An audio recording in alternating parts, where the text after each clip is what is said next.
They rode north under a hard sky with wind like a rasp, and when the gate of Winterfell yawned black before them, Eddard Stark stood with a swaddled boy in his arms and a truth that had to be fed to no one. The rider who came bearing the king's seal wore Lannister crimson stitched with gold. The lion rampant worked so fine that its mane curled like fire. He brought a letter written in a firm hand that had not trembled when it signed the fate of a dynasty. The stag's seal hung from green ribbon, heavy with wax and authority. Lord Eddard read once. He read again because honor demanded it, because every word was a nail through his ribs. By command of Robert Baratheon, first of his name, Lord of the Seven Kingdoms, protector of the realm, the boy Jon Snow was to be fostered at Casterly Rock at the invitation of Lord Tywin Lannister, Warden of the West, who pledged for the boy's keeping, rearing, and advancement. The language of custody was dry. The language of power never needed to shout. Catelyn read, too. In the hall below the old weirwood's carved faces, where apples dried and the smell of wood smoke always clung. She read and did not weep because the eyes of Winterfell were many. "Your friend is king now," she said, and the word friend fell between them with an edge. "He asks much." "Not Robert," Eddard said softly. "Tywin asks, and Robert lends his hand to the taking." "And what do you call it, when a lord takes a man's child?" "A fostering," he said, and their glances cast long shadows. "A shield." From the garth they heard Robb bellowing as he chased the direwolf pup gray-wined through frost-stiff grass. Somewhere Arya forgot a curtsy and laughed. The world had not learned its new shape yet. That night Eddard walked alone upon the battlements with the bundle that sighed against his breast. The wind combed at his hair. The boy was warm as a secret. "I swore," he thought, his breath silver and thin. "I promised, even if no one here may ever hear that promise." The moon made a blade of his grief. He had never been good with letters, and neither had the man he loved like a brother. But he could speak to a child. In the quiet of the gods would he bent to the boy. "Forgive me," he said, and the heart tree loomed pale behind him, its red mouth a silent wound. "The safest place for you may be the last place I would choose." He touched the boy's cheek where the skin was unmarked by name. "I will not let them have your life, not while mine can serve in its stead." He found the words to write to Lord Tywin, though the quill blotted and scraped. He wrote of honor and obligation, of friendship to a king and of the boy's future. He wrote precisely because the man he wrote to read only the blade beneath a phrase. When he sealed the letter, he pressed his father's ring deep into the wax until the direwolf howled back at the lion. The riders left under a snowless sky that threatened anyway. The boy went with them. He had hair dark as wet earth and eyes like clouded dusk, and he slept, unaware of the miles and iron decisions that would bear him south into a different winter. Lord Tywin Lannister received the boy in the western sun, which painted the cliffs of Casterly Rock in banners of fire. The rock was not kind to children. It taught them weight, and it taught them echo. The sea beat itself to white lace against the base of the great stone hill. Caverns beneath breathed the cold of a horde. Lannisport spread golden and busy, fat with coin and noise. High above, the lion's den. He had the child brought to him without ceremony, because ceremony was for when there was something to pretend about. Tywin sat at a long table bare of anything but parchment, ash, and a plain cup. He looked at the boy as he might look at a new sword, weighing balance and temper. A nurse hovered, a Westerland's woman with hands worn by work. "He quiets when held," she said, and put the bundled boy into Lord Tywin's arms without asking leave because something in her had never known how to beg. Tywin took the weight. The child's face was small and severe, darker than any Lannister's, the mouth set even in sleep. A winter face. Tywin thought of oaths and of a king who owed more coin than honor, of a north that had stayed loyal because of one man's stubborn spine. He felt the small heart brushing against his wrist like a moth's wing. "Call for Kevin," he said finally, "and for Maester Crelin, and for the steward. He will be fed. He will be taught letters and arms. He will have everything required to be useful." "Useful?" the nurse echoed, not as a question. Tywin ignored her. "A name is a rope and a blade. For now Jon Snow will do." The rope can be changed. The blade, perhaps not. Tyrion came when he was called because, despite himself, he was obedient where it mattered. He stood on a stool beside the table and peered down at the infant as if it were a puzzle box. His hair was pale gold, his head large, his legs too short. His mouth was clever and bitter, neither of which he could help. "A Stark whelp," he said, smiling. "How brave you are, brother, to cradle such cold." "Half Stark," Tywin said. "Not a whelp, a tool." Tyrion lifted a brow. "A tool to strike whom? His father? Your king? Me?" Tywin allowed himself a glance that could shave. "Tools serve the hand that wields them, Tyrion. If they don't, they are discarded." "He sleeps like a prince," Tyrion murmured. He reached and brushed one finger along a tiny knuckle, and the boy's hand closed around him with a strength that startled them both.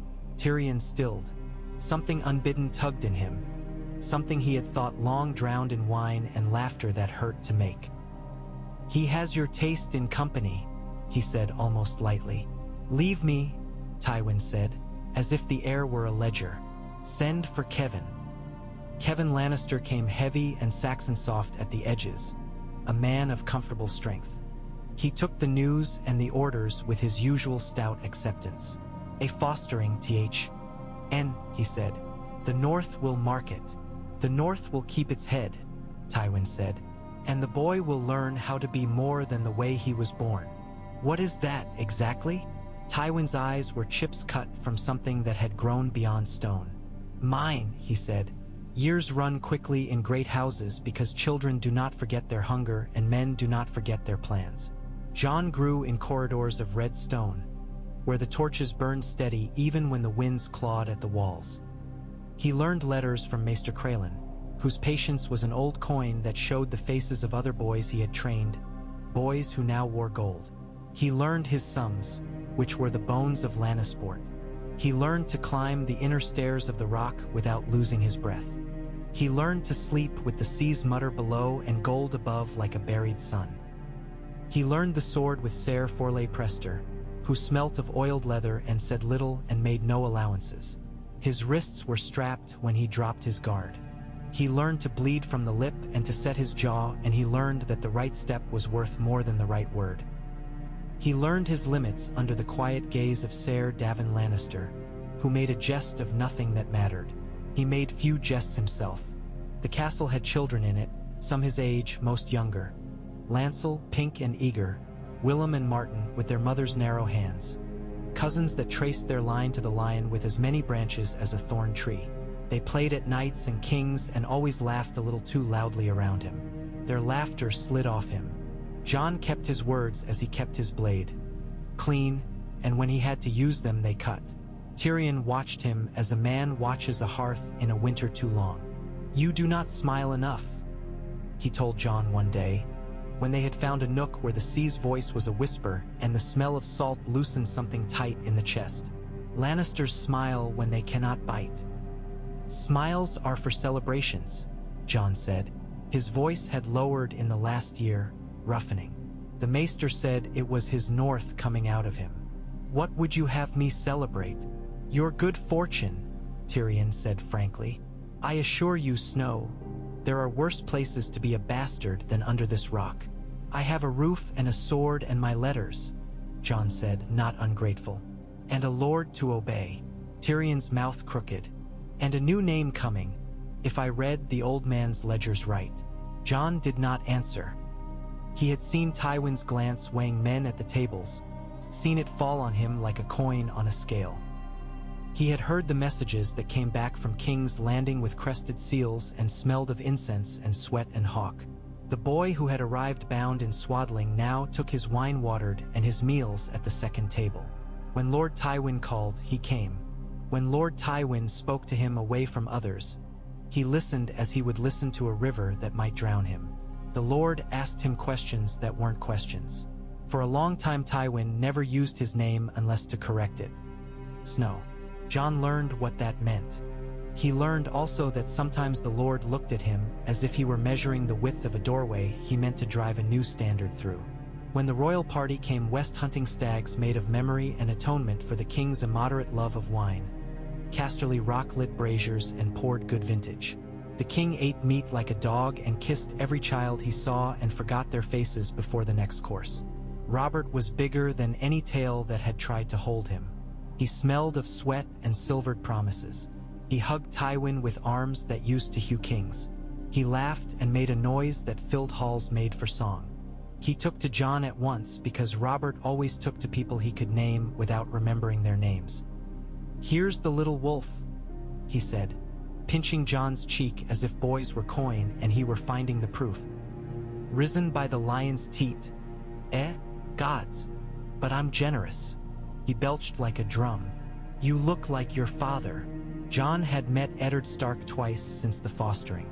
The first time had been when he was still too young to understand why his chest hurt to see that face so distant and so familiar in the same breath. The second time, he had been taller and could hold his eyes steady as the Lord of Winterfell stood in Tywin Lannister's solar and spoke low and even as snow and never once looked at Jon until they were alone. "Are you well?" Eddard had asked him then. His voice was careful. Tywin had gone out with Kevin to set some ledger straight with a gold bar's clarity. "Yes, my lord," Jon said, because that was the name the world allowed him. "I am fed. I train. I learn letters. And kindness. I do not expect it," Jon said after an instant. "So I am not disappointed." Ned Stark's nostrils flared as if in pain. "It is not a feast of lies to say you are loved." "By whom?" Jon asked, and the sharpness of it surprised him more than it did Eddard, who did not flinch. "By me," he said. "By the wolf who remembers you, even if it must not howl." He had reached to touch Jon's hair then, and the boy had stood very still because he was sick of standing and sick of reaching and yet could not move because moving would have meant it meant less.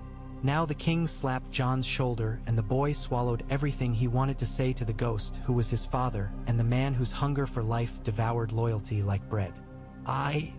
Robert said, squeezing the muscle that had come from hours of cuts and bruises. "Your father's look, but your mother's, well, good meat on you." "Tywin," he called, turning his big head. "You said you had a thing to show me. Show me the thing. By the gods. If it's another ledger, I'll feed it to your lions." "I have no lions," Tywin said, cool as a cellar. "Only men."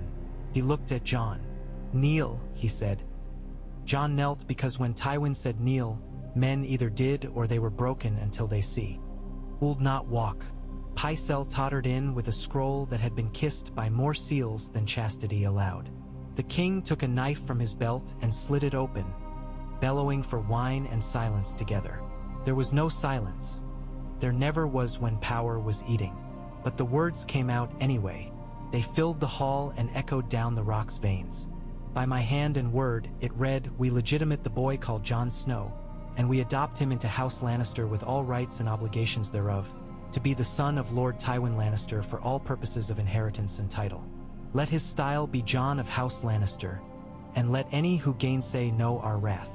Robert read it and laughed again, because for him the best part was the way Tywin's mouth never turned to wine. "There," the king said. "Now you're a lion wolf if ever there was one. Boy, let us see if making you a true lord makes you any prettier." Jon stood. He did not sway. His heart was a fist. He saw in the corner of his eye Cersei Lannister's face tighten into a smile so sharp it would have bled if she'd let it. He saw Jaime standing at her side, his gold hair bright as coin, his eyes amused and something else like old ache. He saw Tyrion lift his cup and look away. "Say the words," Tywin said softly. "I am Jon Lannister," Jon said. The name lay on his tongue like metal. He swallowed and met the old man's eyes. "Son of Lord Tywin Lannister. I swear to guard the West as long as I draw breath, to make no false account, to raise banner when called, to take no oath before this one." Tywin nodded. Some held their breath, waiting for any crumb of warmth. There was none. There was only approval, which was a thin gold coin, but gold nonetheless.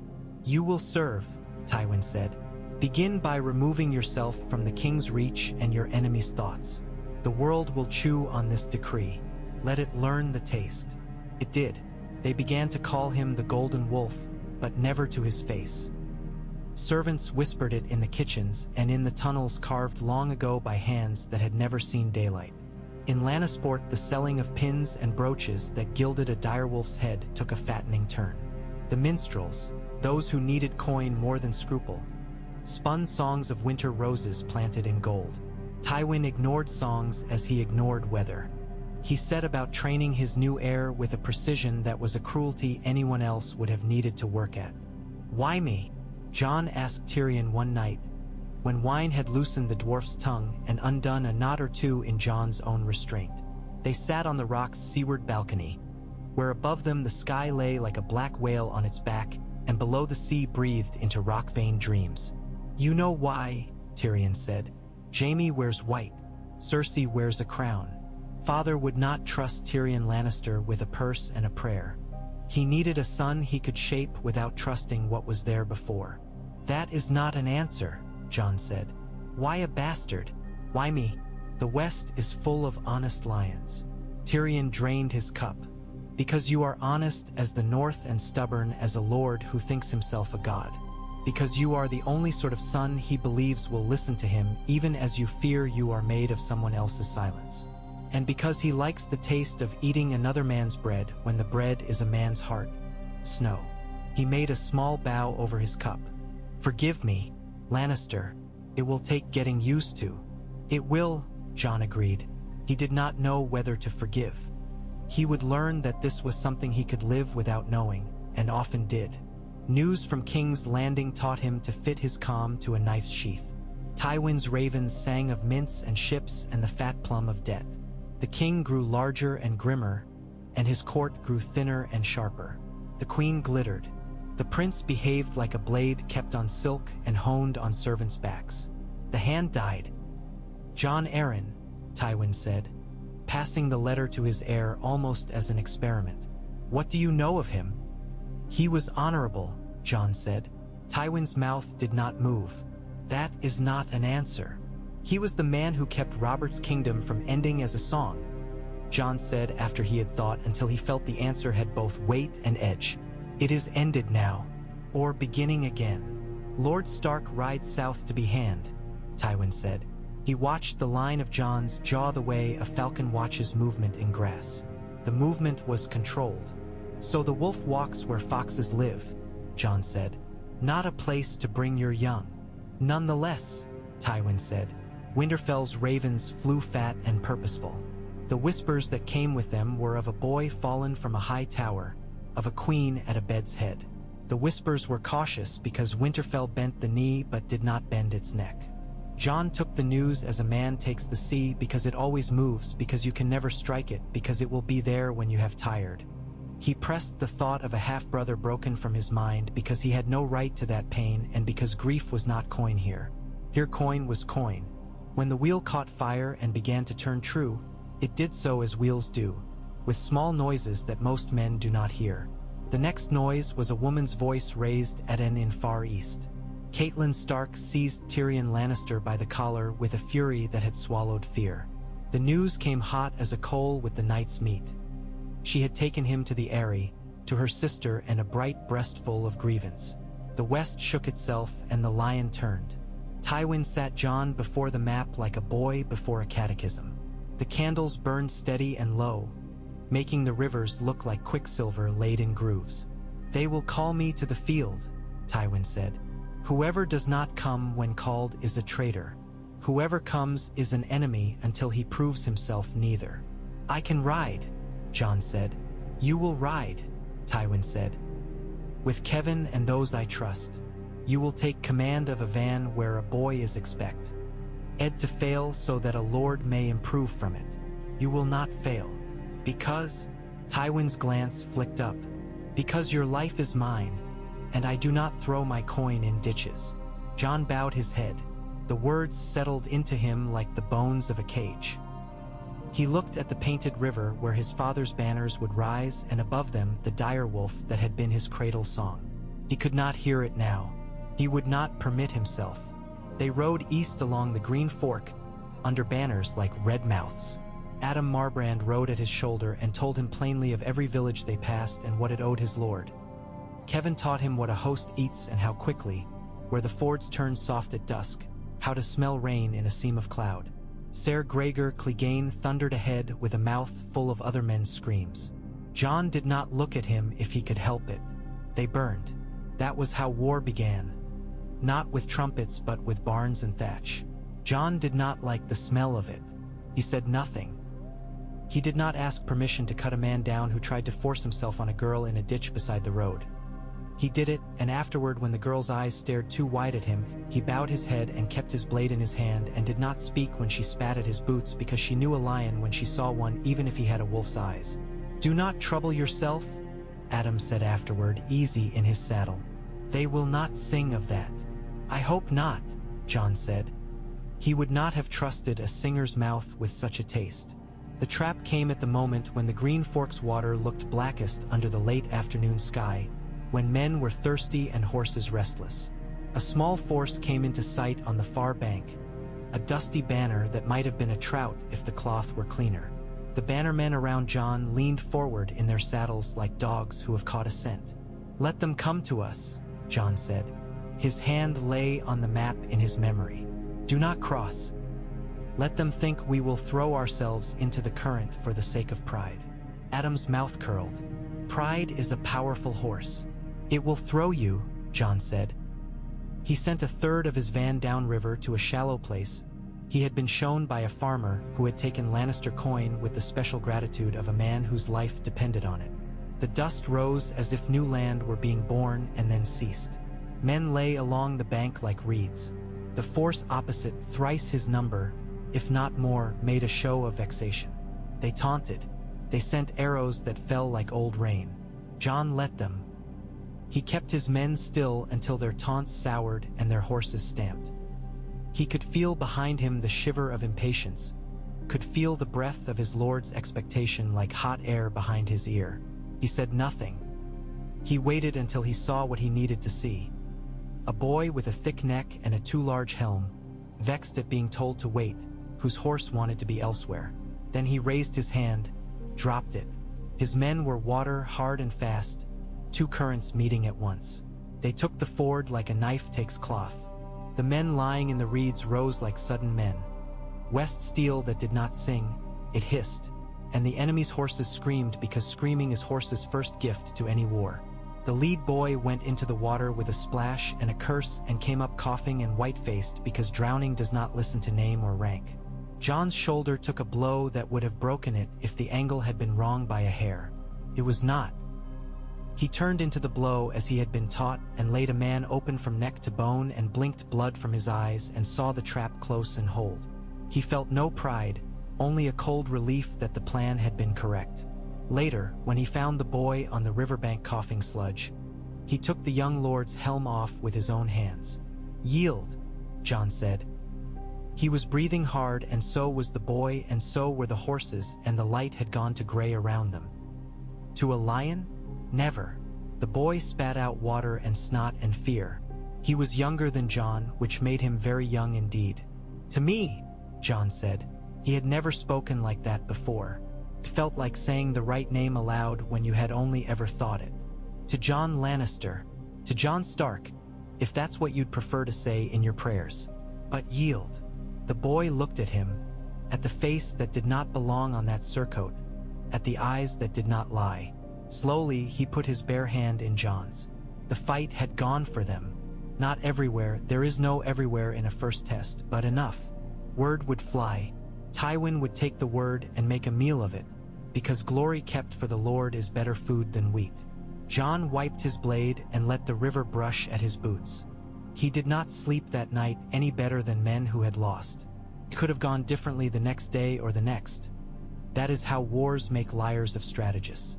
Instead, it went as it went. Tyrion escaped the sky cells. Robb Stark crossed where no one thought he would cross. Jaime Lannister's charge broke itself in a forest shadowed by whispering. Jon heard about whispering wood from a rider whose horse came to his tent red at the mouth. He listened until his knuckles were white, and then he picked up his cup and drank water as if it were wine, because even water would make him drunk with this news if he let it. The Kingslayer had been taken. The west trembled a little. The lion's head turned not because it was afraid, but because its pride had been struck. Tywin came to him later, not as a father comes, but as a general inspects. He looked at Jon's reports, at the number of shoes and bread loaves, at the map with the places circled where they could ambush and not be ambushed, and he nodded exactly once. "You will ride against Robb Stark," he said. "You will take men I can lose and become a man I cannot." Jon thought of the brother whose name he had never had. "As you command," he said. They met at dusk in the low fields where reeds grew through. Black water and the frogs sang as if moonlight were a song. The scouts' reports had been good. The bait done right. Jon saw the wolves ripple toward the meat, and he felt the moment when a man called Robb, who had once run at his heels and had called him brother, chose speed and surprise and courage because those were the horses in his stable. Jon moved his too. He had a different stable. It might have been a slaughter if the night had not been soft and a mist had not come up from the river to lie low as a beast waiting. It might have been a slaughter if Jon had not learned to count more than banners. As it was a battle that did what battles tend to do. It took men and left other men to cry quietly afterward with their faces in their hands. When it ended, the reeds whispered of the dead. Jon found Robb Stark not because this was fate, but because the boy sought him too. They saw each other across a tumble of dead brush and a dying fire. Robb's hair burned brown-red in the light, and his sword was out, and so was Jon's. There were men around them, but for a beat the world narrowed. "I know you," Robb said, and his mouth remembered wanting to smile even as his eyes did not. The dire wolf at his knee was grown into a shadow impressive as a tail. "I know you," Jon said. He had not allowed himself to want this. He did not know, until it stood before him, how much he had wanted it. They might have killed each other then. It would have been simple. The men around them would have made of it a song, as bad and as lasting as any other. Instead, perhaps because the night held its breath, perhaps because the dead were listening for a better ending, they did a strange thing. They lowered their swords. "Yield," Jon said. He did not know which of them he spoke to.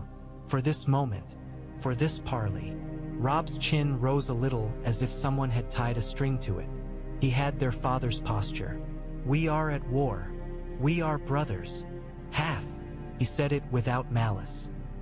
It was only a fact spoken by a boy who had been asked to be a king in a tent full of men who smelled of onion, leather, and expectation. The men around them stiffened because this was not a safe thing.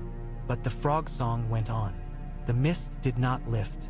Jon stepped forward until the dire wolf growled deep in its chest. He stopped, respectful, and offered his sword hilt first across the space between them.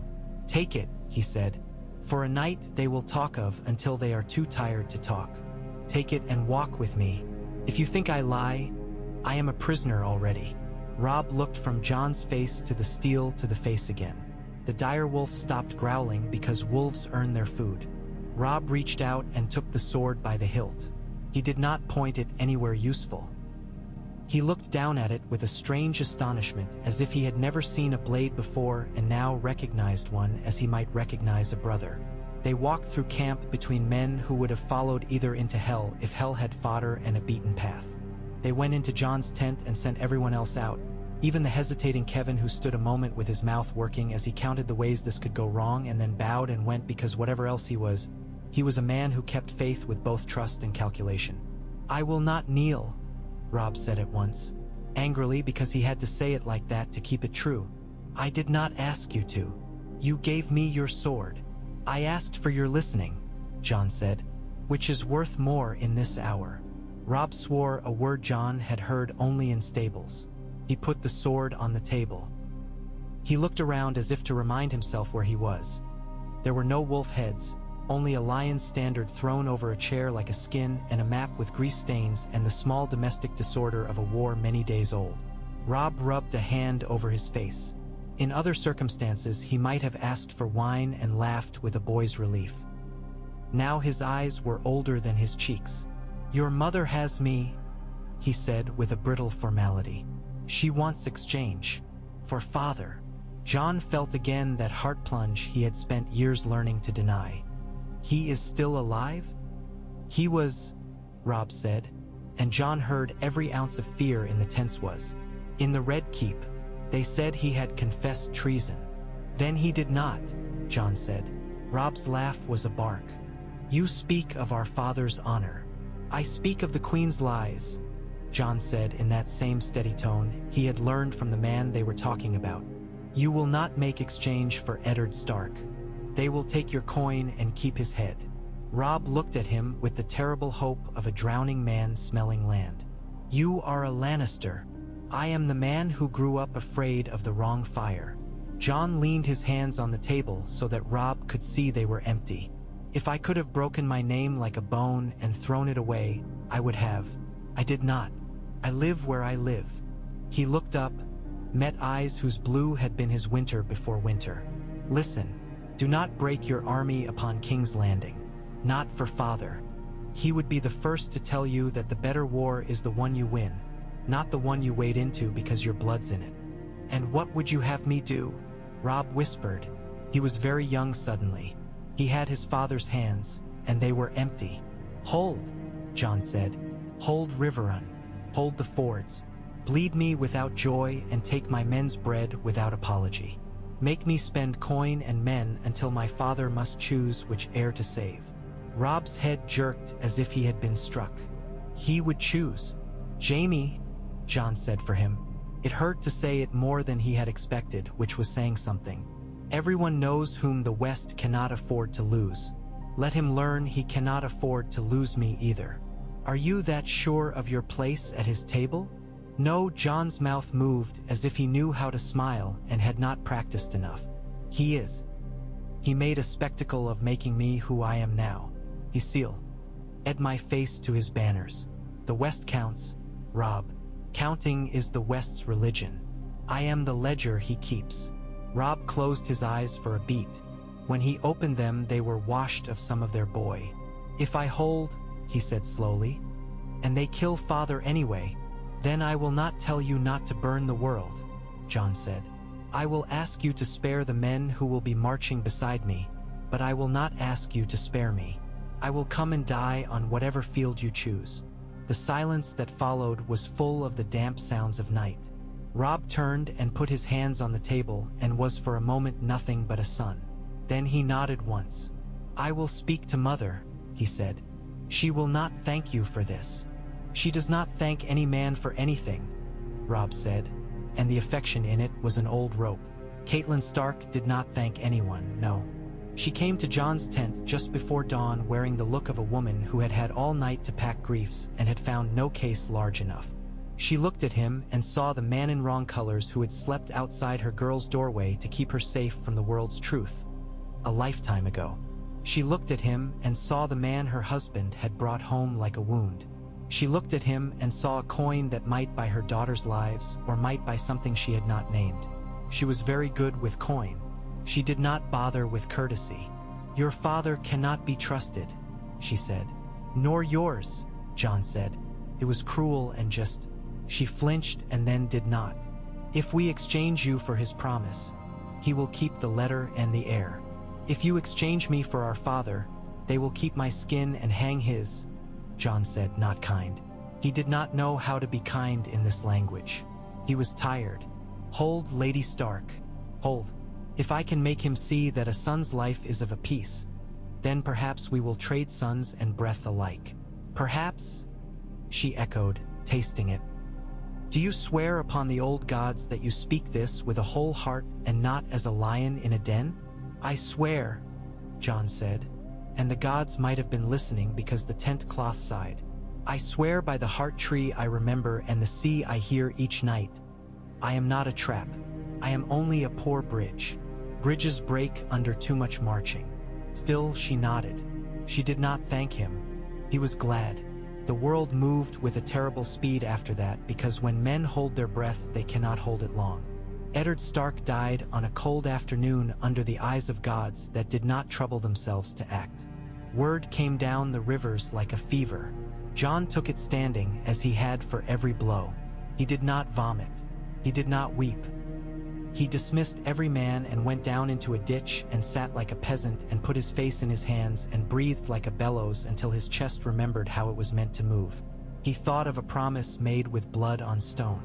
He thought of a girl whose fever smell had been lilies and iron. He did not say her name. He had never said her name. It was one of the ways he had kept his father's promise for him. Robb sent the word that his mother had wanted to send: war. War now without bargaining.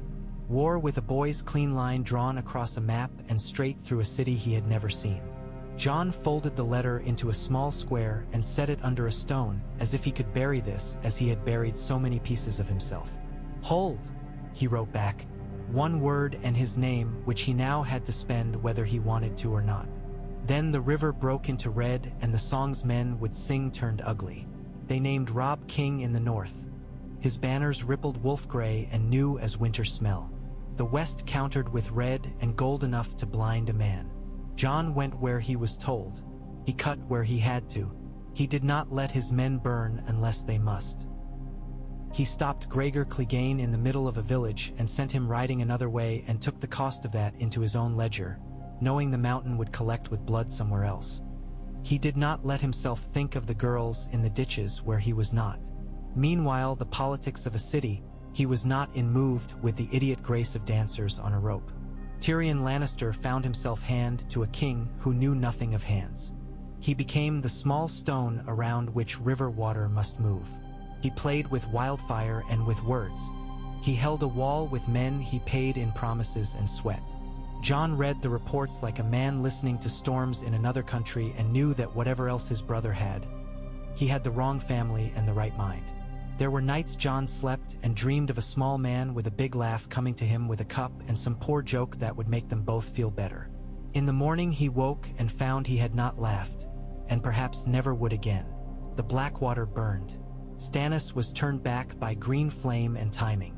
Tywin rode under cheering that had teeth in it. The Tyrells rode with him, their roses opening in the heat of victory. Joffrey raised his crown, and no one dared say how heavy it was on the boy's weak neck. The city survived. It is what cities do. A letter came to Jon sealed with a lion and a rose. Lord Tywin wrote brief as always, return.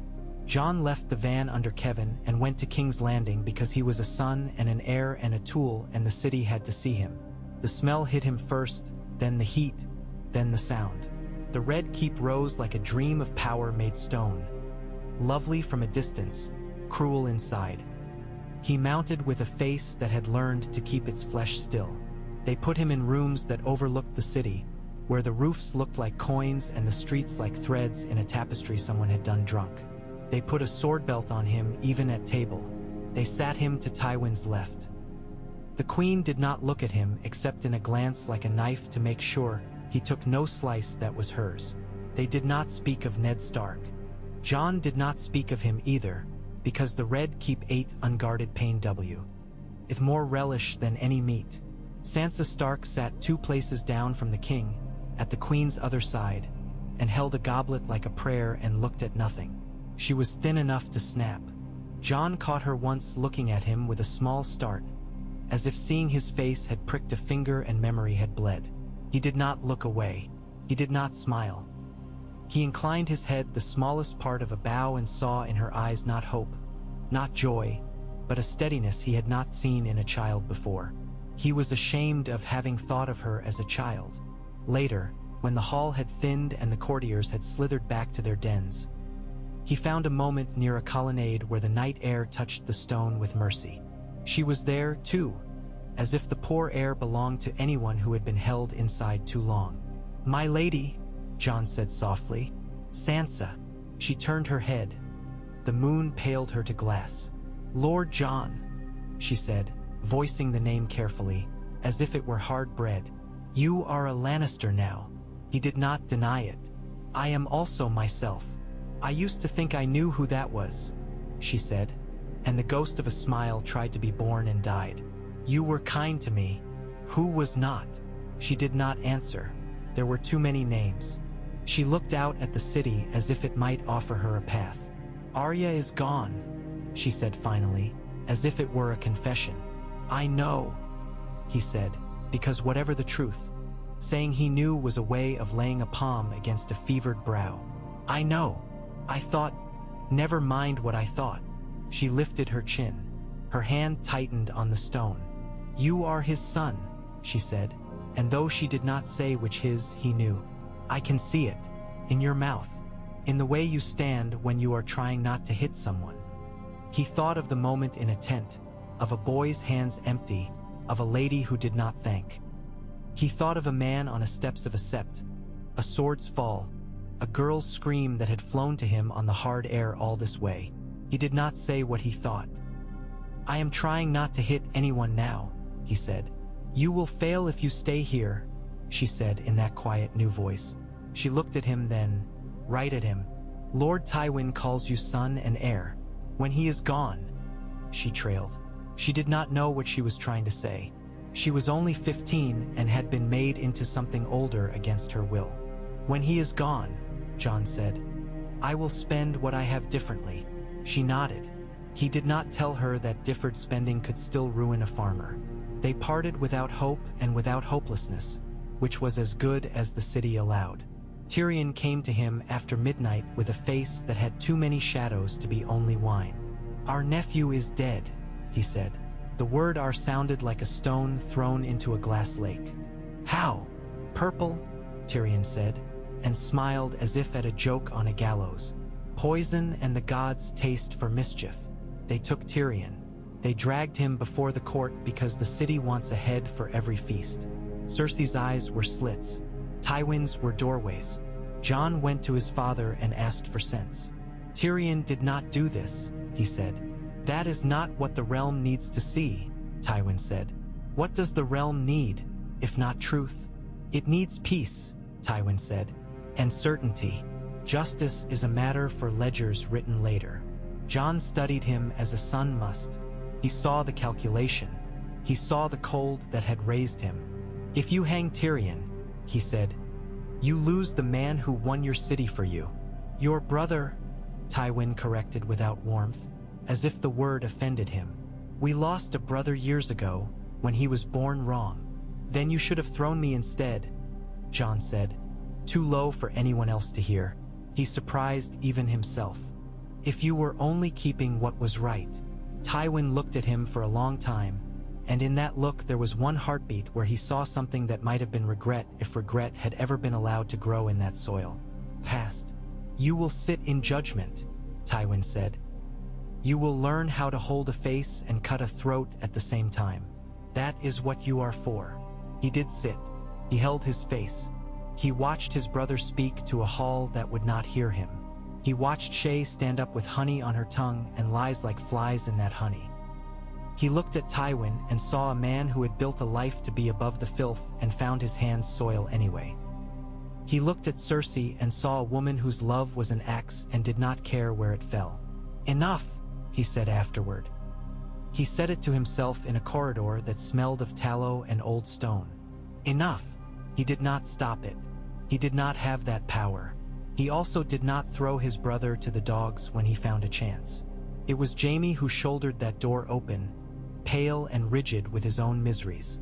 It was Varys who poured oil on hinges.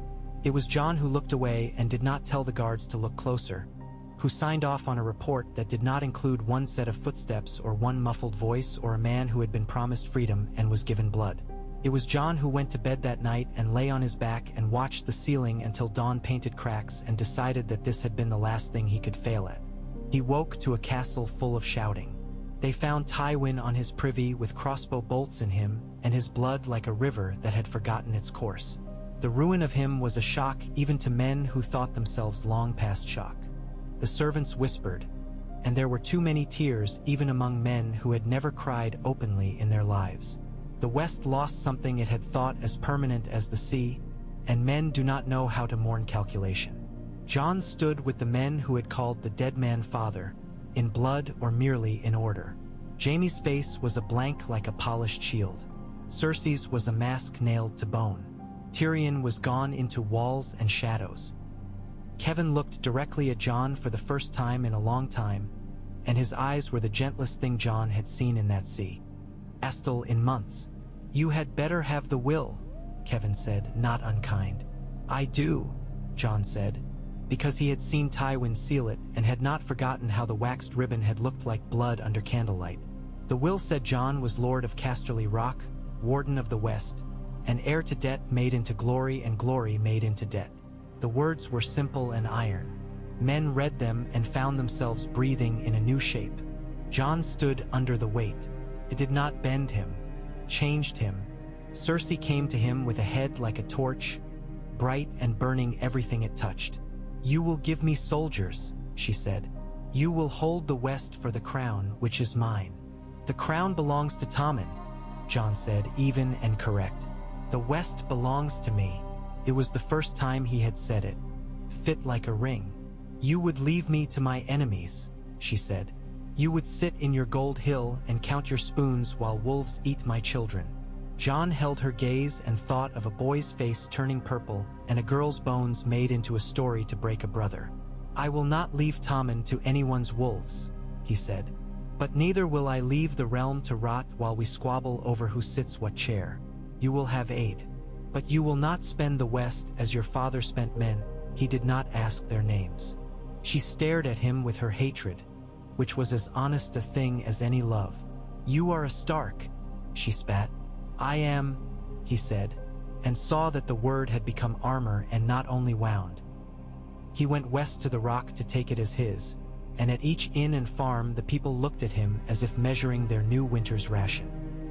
He went to the mines and stood in their mouths and breathed the old cold, and he went to the forges and put his hand near iron that glowed, and he went to the harbor and stood with the smell of tar and fat on his tongue and watched men load the ships that fed the capital and filled the West's purse. He spoke to bankers and to lords and to the poor. He did not promise more than he could. He did not take more than he had to. In this he was Tywin's son and someone else's entirely. The ravens from the wall came like snowflakes that melted on stone. They were small and easily ignored until there were too many to ignore. The north had its own fires to wrestle. Bolton knives polishing themselves, fry treacheries offered up like pies. Stannis Baratheon went where the kingdom was thinnest and most neglected, as if seeking the weakest place in himself. He took his iron faith to the ice and found the old stories waiting with blue eyes. Jon read the letters. He had no business with them, said his steward, said his counselors, said any man who liked the warm truth better than the cold. "We have harvests to protect," Kevin said. "Lords to quiet. Catelyn Tully is dead. Robb Stark is dead. The North is the North. Let it be." "It will not be," Jon said. "Winter does not need our permission." Tyrion sent him a note from a place later whose ink had bled in damp and whose letter was the old, familiar lilt of a man who had learned to make jokes of his own pain. He did not sign it. He did not have to. In it was a line: "When men tell you there are only the games and the throne, remember there are other pieces on the board entirely. You always had a talent for seeing the ones no one wanted to look at, Snow. Use it." He thought of a godswood that had been his first school, and a promise made where a woman's blood had darkened white roots. He thought of the way the sea sounded, which was like cold and like forever, and he thought of the North not as a map but as a place that had his first breath in it. He called his captains. He called his creditors. He called his bannermen and asked them to look at a ledger none of them had ever read, because it did not yet exist: the account of the living. They went north, not all, not those who could not be moved from their fields and their petty wars. Enough went to make it matter. Lannister gold bought oats for horses and iron for spears and ale for men who would find the cold sitting in their bones like a tenant. Jon rode at the head of a column that made children stare and old men spit and women hide their small girls and boys because a Lannister host had not ridden into the North like this since songs had other words. He wore no lion on his cloak. He wore no wolf. He wore a plain fur and a sword he had been given for no particular victory. In the neck the world went to water and reeds. Greywater Watch did its trick of not quite being there until men gave up looking for it. Jon rode into mist and reeds and found a man the world had forgotten it even had. Howland Reed was small and green as his swamp would have liked, with eyes that had watched the end of a song and kept its last note under his tongue for years. "You're late," Howland said. "I am here," Jon said. They went into a hall that smelled of damp wood and old leather. There were frogs' bones in strings above the doorway. There were anklets of reeds. There was a woman who gave Jon a bowl of something that tasted like a pond in autumn and warmed his hands. Howland made him sit and wait as if this were a lesson about seasons. When he spoke, it was not loud and it did not need to be. "I do not forgive you for letting Eddard die, boy," he said, and the word boy was no insult. It was a blessing he was permitted to put down. "I do not forgive myself. I forgive no one. It is not a day for forgiving." He looked at Jon the way a hunter looks at a trail where his arrow went into a bear and right out again. "But I can tell you what you already guessed and what you were promised. It will not make you warmer. It will give you another burden to carry in the snow." He spoke of a tower and of a bed and of a sword with a name and of a promise asked by a sister whose throat was cut by childbirth and loneliness. He said the name Lyanna aloud, and it fell like new snow, soundless but thick. He said the name Rhaegar, and it rang in the room like a note struck on a harp and left to vibrate long after the string had gone to silence. He put the truth into Jon's hands like a little bundle that weighed tons. "What does it change?" Jon asked, after a long time when breathing had again become a thing men do and not a battle. His voice was raw at the edges. "What am I to do with this? Wear a crown? Sue for old debts?" "Live," Howland said. "Keep men alive. Give that promise a house that is not always burning." Jon stood. He went outside. The reed beds kept their own counsel. He looked north where the land hardened into itself, and he looked south to the lands that had made him cruel in an orderly way. He did not feel a different man. He felt exactly who he had always been, but with the story printed clearer on the skin he had not made for himself. When they reached the wall, it was not the structure that took his breath. It was the sound of it. The ice sang, not in any pitch a man could catch with his ear, but somewhere lower, as if granite had a hymn. The men on it were thin in every way that mattered. Meat, hope, honor. Their eyes were broken cups. Jeor Mormont was long dead, and the Black Brothers were led by a man who remembered that a steward's hands had once kept a lord's bowl full. There were wildlings with them and not against them. There were children. There were fires that were jokes. Stannis looked like a knife and spoke with the gravity of one. He measured Jon with that grim ruler people use when they are only just holding themselves together. "You are a Lannister," he said, as if it were an accusation, "and some other things besides." "I am a man who brought men," Jon said. "If you call at the rock, I will answer. But right now you need answers I cannot give you, and iron I can. You will have both." Stannis grunted, which for him was thanks. Melisandre stood behind him, burning and red, and regarded Jon as if he were a book someone had opened wrong. "There is truth in you," she said. "Truth and ash." "I have no faith in your fire," Jon said. "I have faith in yours," she said, and smiled like a secret that would not remain one. At Hardhome and in the Ghost Forest and in places that had never bothered with names, they fought the dead. The first of them, Jon, killed himself only because he was so angry he could not bear to stand and do nothing, and because the man, no, the thing, came for a child with a bone club raised high as if any life did not deserve its own ending. The blade bit and the cold came up through his arms like a living thing, like water frozen while still running. That night he dreamed of winter roses, their petals brittle as old glass. He became what he had always been becoming, the line that men hold and the man who holds it. The West learned to stamp feet for warmth. The North watched a golden host move and did not attack it where it mattered most, because even wolves know when the bear is not their prey. The wall held on those days because enough men put themselves into it like stones. The dead fell and rose and fell. Men shouted their gods' names and found that any name will do when your blood is freezing and your bones want to shatter out of spite. Jon rode down a slope of ice with his bannermen falling like bowling pins around him, and when he reached the thing at the bottom that had once been something else, he killed it without a word and without anything like joy. Afterward, there was not victory. There was accounting. He had a ledger for it. He filled columns with ink and the dead with small crosses and the living with lines. He sent to the rock for more, The rock sent, not because his lords loved the north, but because he was lord, and because he had the habit of winning arguments, and because even the most stubborn gold learns sometimes to listen to the man who buys it a future. The letters came from the south, asking him to return to a city where the queen had found a deeper madness and had made it her throne. Your enemy does not sit on a northern hill, Kevin wrote, a kind man, a better man than most. She sits on a chair made of knives. She means to use them on herself and call it law. Come back. I will. Jon wrote back with hands he had not bothered to warm. When men can live for winter's night without dying like candles. Another letter came, carried by a bird that had lost feathers and hope. It was Sansa's, though a stranger's hand had clearly wrapped it in other words at first. He held the parchment and thought of a girl's face in a city full of rot. He thought of the way she had said, "You are his son," and he thought of Eddard Stark's mouthline when he remembered justice and could not have it. He wrote to her in a hand less steady than he liked. I will bring you to a place where your voice belongs to you. Not yet, but I am coming. When spring finally put down its first green tentacles in the lower vale below the wall, the dead retreated the way the tide retreats. Not in one smooth motion, but in long sucks and brief snarls. Men walked as if their legs had been replaced with other legs.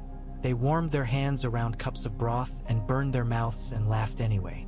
Jon looked over the wall and did not think any thoughts. He let the feeling sit in him like an animal that has finally lain down. Will you come south now? Stannis asked, suspicious even in victory, as if Jon might be hoarding something.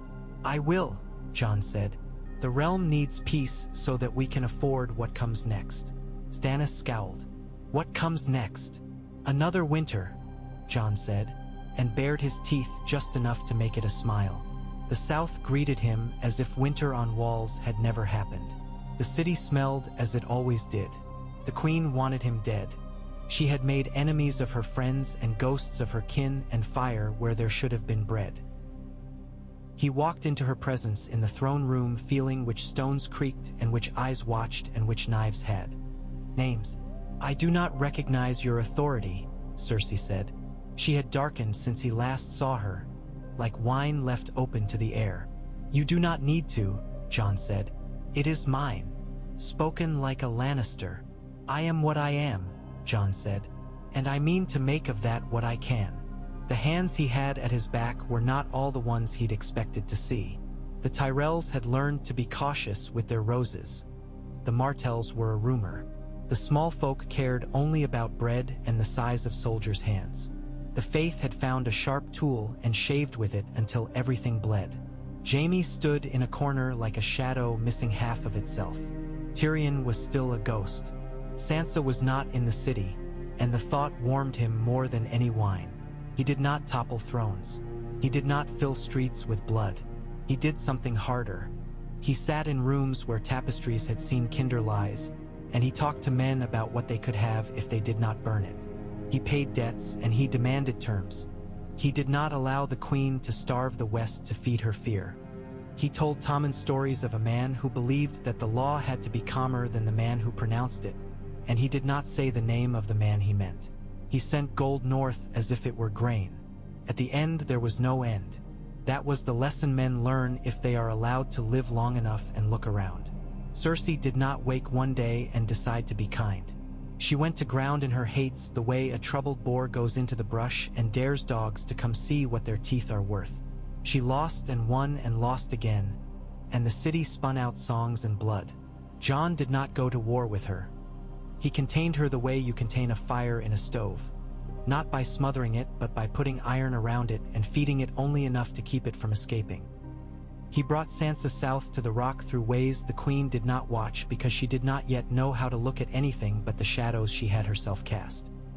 Sansa saw the sea and stood with her hands on the wall above the green water and breathing salt as if it were new. I do not forgive you, she said in a voice that had learned how to say many things without breaking, for belonging to them. I do not forgive me either, Jon said. Does that help?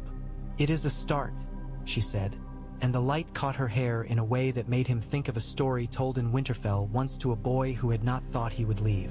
The rock became a place where instructions were given quietly. Coins flowed and bred with them. The North healed itself in the anger of men with old names and newer pains. The West learned to help without asking for reward other than the continued existence of a world that would buy its goods. The wall stood and sang. The dead watched and waited. The dead always do, because patience costs them nothing. Jon went sometimes to the Godswood in the small garden he had planted on a terrace of rock where no heart tree would ever grow. The weirwood he had set there was a young thing, brought under heavy cloth and cold cloth and carefully coaxed to root in soil, hauled up in mule baskets by men who had never thought to carry earth like gold. Its face had been carved by a man with a knife and a memory. It watched the sea with him. He put his hand on its bark and did not pray. He made a ledger of thoughts and balanced them against deeds. He thought of the woman whose blue rose had become the bruise on his life, and of the man whose music had become his silence, and of the man who had kept a promise with his last breath. He thought of a girl who had learned to raise her chin. He thought of a small man who would perhaps one day sit next to him and drink wine and make a bad joke that would be the best in the room. He thought of a winter not like the last one, and he thought of the way children's laughter carries in stone halls if the wind is right. When he closed his eyes, he saw two sigils interlaced. A dire wolf on a field of white, a lion roaring on red. Could have looked foolish. It did not. It looked like a thing that had been hard to make and had been made anyway. It looked like a name that could be carried. In the end, the realm did what it always does. It survived by a series of small stubbornnesses. It wore the faces of men and women who had decided not to be broken and had been made into glue anyway. It had kings and queens. It had wars that became feasts and feasts that became wars. It had snow. It had seed. It had a man at the West who had been made by a lord so hard there had been no room to breathe and who had learned how to breathe anyway.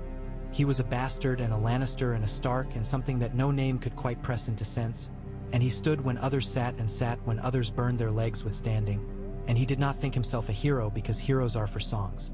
He thought himself a steward, and the world needs stewards more than it needs heroes. Sometimes at night, when the rock's great weight above him made him feel safer than he knew he should feel, he dreamed of Winterfell. He walked the battlements in his dream and heard a baby breathe against his brother's chest, and a woman's voice saying, "Go no farther from me than this," and a man's voice saying, I will, I swear it," only there was no room to keep swearing, and he held out his hands to the moon and it put a cold coin in them and he woke with the imprint of it on his palm, and the seaside, and somewhere far to the north the ice sang, and he began again.